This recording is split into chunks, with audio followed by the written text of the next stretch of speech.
English Easy Podcast. Hello, learners. Welcome back to English Easy Podcast, your partner to learning English. So I want you to picture this for a second. You're standing in the office break room.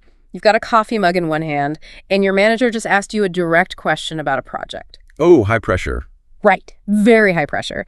And you open your mouth to respond, and your mind is completely full of great ideas. But suddenly your brain just completely freezes over a tiny two-letter word. Let me guess. You catch yourself thinking, wait, is it 2 or is it 4? Yes, exactly that. And by the time your brain, calculates the correct answer, 3 seconds have passed, the silence is super awkward, and the conversation has already moved on. Yeah, it's an incredibly frustrating experience. And the thing is, it happens to almost every intermediate language learner out there. It's so common. It really is. But that freezing moment, it isn't a sign that you don't know enough vocabulary. It's actually, it's like a neurological traffic jam. A traffic jam? What do you mean by that?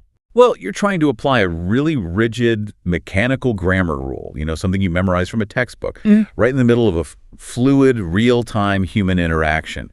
And human conversation simply moves too fast for that kind of conscious math-like calculation. Okay, that makes so much sense. So we are essentially trying to run this complex background program while simultaneously trying to perform live on stage. Exactly. No wonder the system crashes. But okay, let's unpack this. If native speakers aren't mentally scanning a list of memorized rules while they hold that coffee mug, what exactly are they doing? How do they instantly know which word to pull out of the filing cabinet? Well, see, they aren't using a filing cabinet at all. Really? No, not at all. Linguists and cognitive scientists point out that English at its core is highly emotional and spatial. It's not strictly logical. Okay, emotional and spatial. Yeah. Native speakers rely on these deeply ingrained feelings and spatial patterns. So once you understand the feeling behind the word, you stop calculating and you start navigating. Navigating, I like that word. So how do we do that? We can break down the core pattern right now. So the word to represents action, movement, and looking forward in time or space. Okay. Action and movement. Right. Think of to as a laser pointer aiming directly at a specific target or destination. It answers questions like, where an action is headed or the specific forward motion you intend to take. Let me test that logic real quick. If I say I walk to the kitchen, that is literal spatial movement. My body is the laser pointer and the kitchen is the target. Perfect example, yes. But what about abstract concepts? Like if I say I went to the store to buy vegetables, the first two is physical movement, right? But the second one, to buy, that's an action in the future. Exactly. So I am aiming my intention forward. You're aiming your intention forward. You nailed it. Now, let's look at the other side of the coin, the word for. The dreaded for. The dreaded for, yeah. It operates on a completely different psychological mechanism. So for represents a reason, a benefit, and crucially, looking backward at a result. Looking backward, okay. Right. It focuses heavily on who receives something or the emotional motivation behind an action. So if to is a laser pointer aiming forward, think of for as a receipt. A receipt, like from a store. Yeah, exactly like that. It's proof that a transaction occurred and someone received a benefit. Wait, a receipt. Walk me through how that actually works in a daily conversation. Like if I say, I made coffee for you, I'm focusing on the fact that you are the receiver, right? You get the benefit of the coffee. Yes. The action of making the coffee is finished. And the for hands over the receipt of that benefit to the other person. Let's demonstrate this with a short conversational scenario for the listeners. Okay, I'm ready. Let's imagine you're telling a colleague about an errand you ran. I want you, the listener, to listen closely to how these two words dictate the focus of the sentence. Go ahead and start us off. Okay, so I bought a gift for my sister. Notice that. In that sentence, the emotional weight is entirely on the benefit. The sister holds the receipt. She is the receiver. Now, shift the focus to the logistics of what you actually did. Okay. I went to the bookstore to buy it. See? There, the language strips away the emotion and focuses purely on the laser pointer. You physically aimed yourself at a place with the intention of an action. Let's play that out one more time. Oh, so if you're listening on your commute right now, or maybe at your desk, try shadowing this flow in your head with us. Yeah, try to feel it. Go ahead. I bought a gift for my sister. I went to the bookstore to buy it. Wow, okay. See, if you focus on the movement, you naturally lean into to. But if you focus on the receiver, you lean into for. You really don't need a textbook. You just need to identify whether you are pointing a laser or handing over a receipt. That reframes it entirely. It completely removes the burden of memorization. But I want to apply this to the workplace because it is one thing to casually talk about buying a gift for a sister, right? Right. Low stakes. Yeah, low stakes. It's another entirely to navigate a high-stakes professional environment. When we are communicating with management or clients, clarity isn't just nice to have. Clarity is credibility. So why do work emails specifically trigger so much anxiety around these two words? Well, I mean, emails trigger anxiety because they leave a permanent paper trail. Oh, true. Yeah. When we speak, a slight grammatical slip kind of just vanishes into the air. Yeah. But in an email, it sits there on the screen staring back at you, which totally heightens our fear of judgment. But if we deeply analyze standard office communication, we see the exact same laser pointer and receipt mechanisms at play. Really? In formal emails? Oh, yeah. Think about how almost every formal email begins. You start by establishing your intention. You say, I am writing to inform you. Oh, because you're looking forward. Your intention, like the action of informing, is the target your laser pointer is aimed at. You got it. But then, when we sign off at the bottom of that exact same email, the mechanism flips. We say, thank you for your time. Right. We would never say thank you to your time. Never. And the psychology behind that is fascinating. By the time they've read your email, the time has already been given to you. Oh, wow. Yeah, you are looking backward at a benefit you just received. You're essentially acknowledging the receipt of their attention. So action looks forward with 2, and appreciation looks backward with 4. Let's actually camp out on that idea of appreciation for a moment, because expressing gratitude accurately at work is fundamental for building trust and, psychological safety in a team. It's vital. Yeah. Let's do a bit of practical application. If you are listening right now, try muttering this to yourself out loud. Ready? Thank you for being here. Notice the warmth in that structure. Oh. You're acknowledging a benefit. Let's try another common workplace expression. Thank you for helping me. The help has already been given. The transaction is complete, so you use for. Exactly. And this leads us into another area of the workplace that causes massive, massive anxiety for intermediate learners, and that's financial vocabulary. Oh, yes. The money talk. Yeah. Talking about money, budgets, or salaries in a second language feels intimidating because the stakes just feel incredibly high. It is a major pain point. I hear this all the time. But the beauty of the English language is that it doesn't invent new grammar rules just because the topic becomes financial. Thank goodness for that. Right. We can keep the vocabulary very accessible and still see the exact same patterns. Let's say you're discussing a financial goal with a colleague. You might say, I saved money to buy a car. To buy a car. Okay, that is the specific action. It's the forward-looking target. Precisely. But if you change the focus to the emotional reason behind your finances, the structure shifts. You would say, I am saving money for my family. For my family. The family receives the benefit. That is the receipt of your hard work. It's the exact same pattern we used for the coffee and the gift, just applied to financial planning. Goal versus reason. Exactly. Goal versus reason. Now, because pronunciation plays a massive role in how confident we feel delivering these professional phrases, I think we need to address the mechanics of how these words are actually spoken in the real world. Oh, please. Yes. Because when native speakers use these phrases in a meeting, they do not pronounce every single consonant and vowel with robotic precision. Right. The words kind of bleed into each other through a process called connected speech. Yeah, this is a massive hurdle. When we see the word TO on a page, our brain wants to pronounce a hard, separate TO. But in a fluid sentence, it often degrades into a softer schwa sound, almost like t. Exactly. If you overpronounce it, it interrupts the rhythm of the sentence and actually makes you feel more hesitant. Let's try practicing the pronunciation of these professional phrases right now, focusing entirely on that natural connected flow. Listen to how the words link together. I saved money to buy a car. To buy, yeah, it just rolls right past. Try it with the emotional benefit, keeping that smooth flow. I am saving money for my family. Let's apply that connected speech to the email phrases as well. Imagine you are saying this aloud as you type. I am writing to inform you. And the sign-off. Thank you for your time.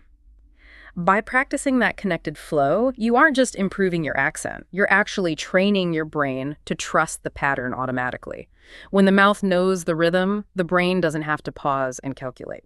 That is the ultimate goal, just bypassing the calculation phase entirely. But that brings us to the trap that prevents learners from reaching that stage. Uh-oh. The trap. Yeah. You can understand the laser pointer and the receipt perfectly in theory. But when you go home and try to practice, you might find yourself paralyzed by the fear of making a mistake. And the primary culprit behind this paralysis is the habit of translating word for word from your native language into English. Oh, it is such a hard habit to break. When you're nervous, you retreat to the safety of your mother tongue, you build the sentence there, and then you try to port it over to English, like brick by brick. And that is exactly where the architecture collapses. English operates on its own emotional logic. You simply cannot map the grammatical structure of your native language onto English and expect it to hold weight. Do you have an example of that? Yeah, a classic example of this translation trap happens when learners try to explain a complex motivation. Someone might translate literally and say, I explained this to him for help. Wait, okay. I can see why someone would build that sentence. They want help, which is a benefit, so their brain grabs the word for. Why doesn't that work? Because the words are fighting each other. Explained is an action, but for help implies the help is the reason for the explanation, which completely scrambles the timeline. We have to step away from the native language structure and strictly apply the English pattern. So if your intention is a future action, you aim the laser pointer. You say, I explained this to him to get help. To get. The action of getting is the target. Right. But if you want to bypass the action entirely and focus purely on seeking the benefit from someone else, you would say, I asked him for help. You're requesting the receipt of their assistance. Okay, I understand the mechanics of fixing that sentence, but let me challenge this from the perspective of someone who, has to run a meeting tomorrow morning. Sure, lay it on me. What if I am trying to use these spatial patterns and I just completely mess up? What if I'm speaking to a client and I accidentally say, I did this to you instead of I did this for you? That sounds incredibly aggressive, right? Like I'm attacking them instead of helping them. It totally feels catastrophic in your head because your brain is amplifying the error. But in the reality of human interaction, context is king. Context is king. Yeah. If you hand a client a finalized report and accidentally say, I finished this to you, they are not going to assume you're attacking them. Right. They see the report. They know the context. Communication still happens. The client might notice the grammar slip, sure, but they will absolutely understand your intention. The psychological research on adult language acquisition emphasizes a harsh truth. Fear stops learning significantly faster than mistakes do. Wow. Fear stops learning faster than mistakes do. That is profound reframing. We stay silent because we think perfection is the baseline, but perfection is actually an illusion that prevents connection. Precisely. Your goal is connection. If you wait until you have perfect grammar to speak, you will never speak. Period. So the question becomes, how do we build that linguistic courage practically outside of the high-pressure office environment? Well, we have to weave it into our low-stakes daily routines. Busy professionals do not have 3 hours to sit at a desk with flashcards every day. The learning has to be ambient. Yes. Ambient learning is highly effective. You tie the English patterns to the mundane actions of your day. So in the morning, as you're getting ready, narrow your actions out loud. Tell yourself, I wake up early to exercise. That's your forward-looking action. Exactly. Then immediately layer the emotional motivation on top of it. I exercise for my health. You're building the muscle memory in a zero-stress environment. I love that. And you can do the exact same thing at night. As you're plugging in your charger, say, I turn off my phone to sleep better. Action. Followed immediately by, I do it for my mental health. Emotional benefit. If you do that consistently, the grammar stops being an academic subject and it literally becomes a description of your actual life. And there is a crucial listening technique that supports this ambient learning. When you're engaging with English audio content like this very deep dive or maybe a news broadcast, do not utilize the pause button. Oh, really? Don't do it. Many intermediate learners pause at every complex sentence to analyze the grammar, trying to reverse engineer why a to or a for was used. Oh, man, I used to do that constantly. I thought I was being really thorough, but I was actually just exhausting myself. It is exhausting. Yeah. And worse, it destroys the rhythm of the language. Just let the audio flow. Allow your brain to absorb the patterns naturally, without conscious interference. Exposure over time at natural speed is what builds that intuitive, emotional feeling for the language. Okay. We have unpacked the neuroscience of the freezing moment. We've explored the workplace applications from emails to financial goals, and we've dismantled the translation trap. Now, it is time for active testing. Let's do it. If you are listening right now, we are going to run through a simulated Q&A session. Yeah, this is a rapid-fire mental workout to check your comprehension. We're going to provide a scenario with a blank space. We want you to trust your gut and fill in the blank in your head, either with 2 or 4, before I break down the mechanics of the answer. So here you go. Scenario 1. You are at a restaurant, anticipating a colleague's arrival. You tell the host, "I'm waiting blank you." Which word goes in the blank? The answer is for you. You are looking forward to receiving someone. The other person is the benefit of your waiting. You're holding the space to receive them. Great. Scenario 2. Let's look at 2 similar phone call situations at the office. First, I called blank, ask a question. And second, I called blank, help. Fill in those blanks. For the first one, it's I called to ask a question. Asking is a forward-aiming action. You're pointing the laser. For the second one, it's I called for help. Help is the benefit, the receipt you want to obtain from the other person. Okay, scenario 3. Giving professional advice about a resource. I recommend this deep dive, blank beginners. Versus, I made this audio program, blank beginners. For the first sentence, it is I recommend this deep dive to beginners. Wait, I'm genuinely confused on that one. If I am recommending a great resource to a beginner, isn't that beginner receiving a benefit from me? Like, why isn't it for? That's a really great distinction to make. See, when you recommend, you are directing an action outward. You're taking the information and you're pointing it at a target audience. It's directional movement. However, in the second sentence, I made this audio program for beginners. The verb made implies a completed creation, and the beginners are the intended receivers of that creation. You built the house, and now you are handing them the keys. Oh, that makes perfect sense. Directional movement versus handing over the receipt. Well, if you are listening and you nailed those, fantastic. But hey, if you mix them up, that is exactly where you want to be. It means you're engaging with the friction of learning. Let's take it a step further with a short speaking challenge to cement that muscle memory. I'm going to give you a very common office scenario, and I want you to speak it out loud wherever you are. And don't overthink the grammar here. Focus entirely on the feeling of the pattern as it leaves your mouth. All right, repeat after me. I stayed late at the office. TO, finished my work. I did it for my team. Notice the shift in energy there. The action was finishing work, laser pointer forward, so you used to. The emotional motivation, the benefit, was the team, the receipt, so you used for. And to carry this momentum forward, we have a specific 3-sentence challenge for your daily practice. We want you to articulate your own language learning goals out loud every single morning using both words across 3 distinct sentences. We can provide a highly effective template to get you started. Listen closely to the mechanics here and then just adapt it to your own life. Here it is. I am learning English to communicate. I am studying for my future. I am doing this F for my confidence. Let's deconstruct why that template works so well. I am learning English to communicate. That is your concrete action. I am studying for my future. That's the overarching reason and benefit. I am doing this FR my confidence. That is the emotional support and internal result. If you vocalize those 3 sentences every single day, you are not just practicing grammar. You are permanently programming the psychological difference between these words into your brain. Exactly. And as we wrap up our analysis of building these consistent daily habits, I think it's incredibly helpful to look at the ultimate language learning experts, which are young children. Oh, definitely. The process of child language acquisition is messy, it's chaotic, and it's loud. Children do not sit at a desk with color-coded flashcards studying the difference between directional prepositions. No, they definitely aren't worried about whether they are pointing a laser or handing over a receipt. No, they really weren't. They learn through ambient exposure and fearless action. They listen to the adults around them, they mimic the sounds, and they make an unbelievable amount of mistakes. But the most crucial element of their success is that they never let a grammatical error stop them from demanding a toy, or expressing a need, or telling a story.